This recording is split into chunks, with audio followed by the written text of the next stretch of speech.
G'day guys, and welcome to the new build series where I turn this stock Toyota Prado Kakadu into one of the toughest, most comfortable tourers in Australia.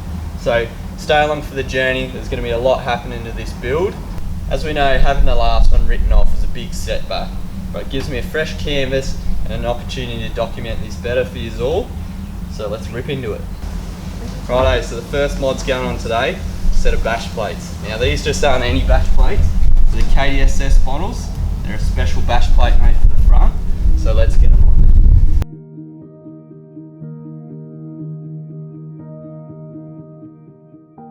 First little job is obviously to remove the standard ones, so let's get doing that.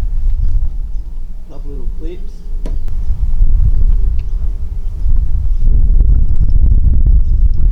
There's one.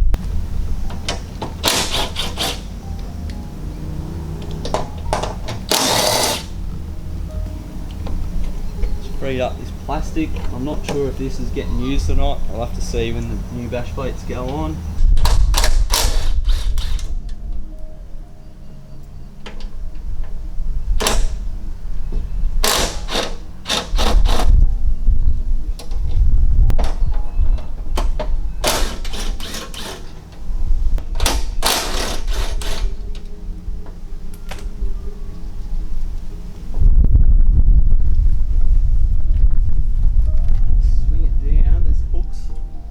Up on the front of it.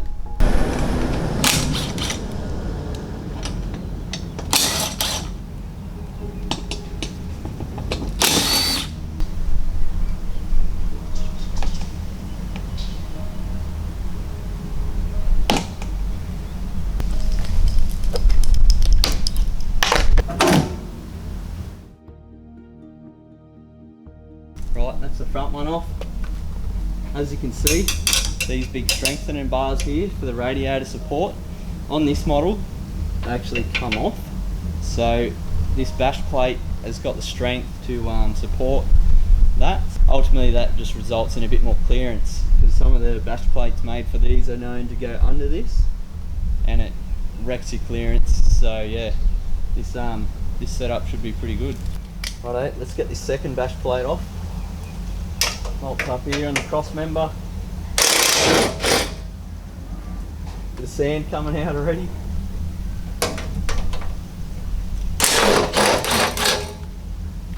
I've only got myself to blame for that one.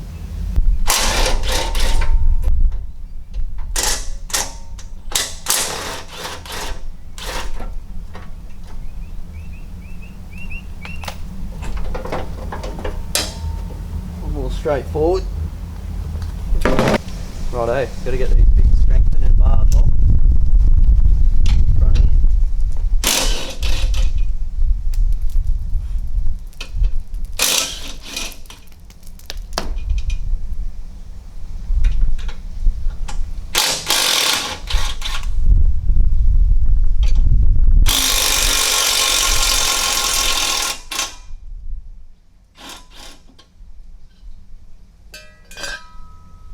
One.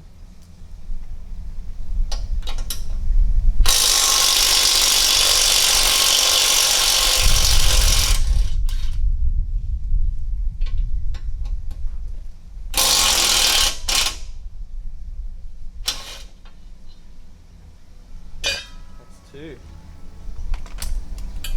These two big bars get removed with this set of bash plates, which is good. Gives you a lot more clearance.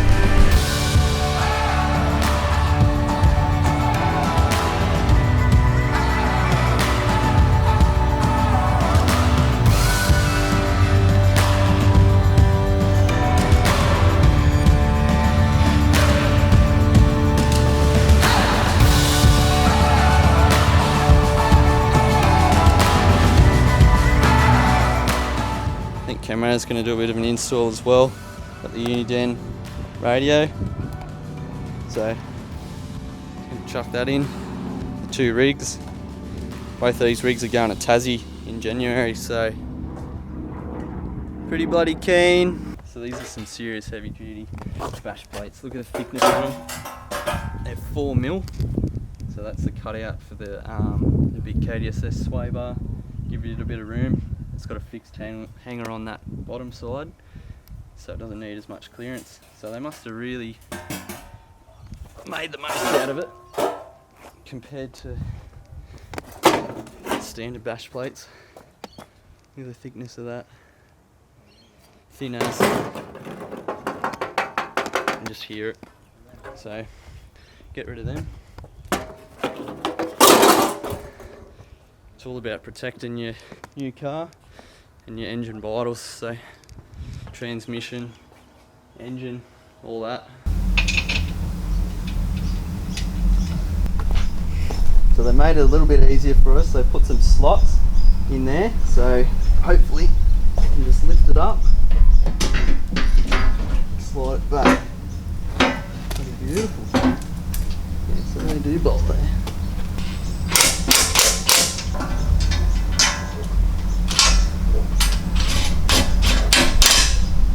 Pretty beautiful, mate. A couple bolts are supplied for the second one in. Let's see how this one goes.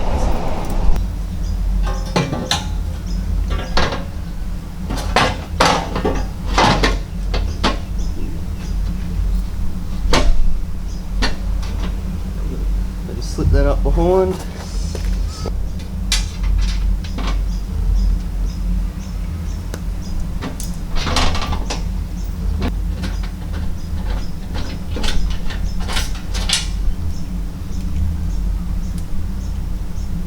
Well made.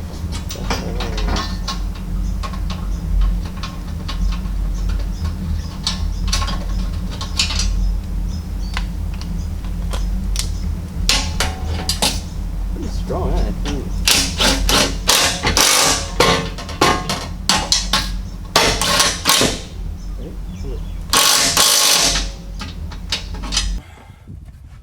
Let's go this way, eh? Yeah. This goes behind. So we'll bolt these, I reckon. Just loosely.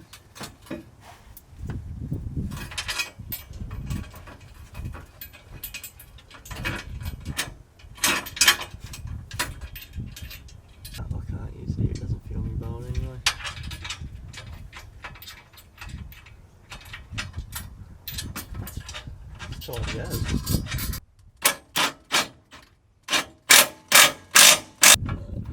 Right? Yeah.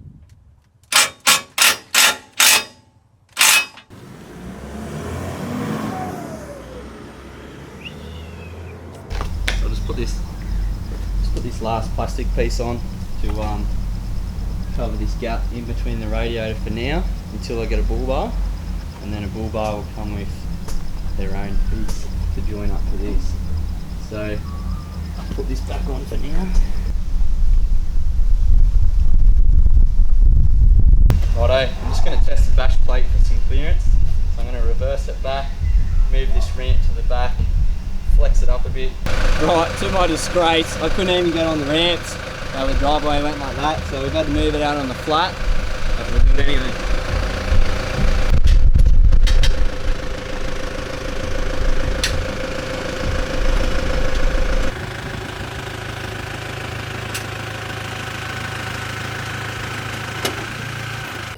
So I had a bit of problem with this bash plate smashing into there.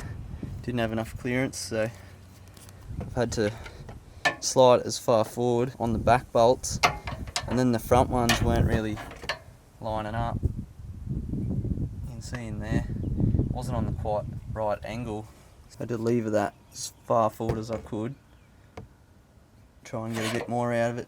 The jack under there, pushing a heap of weight on it. If it still hits now, could have something to do with the wheel on it.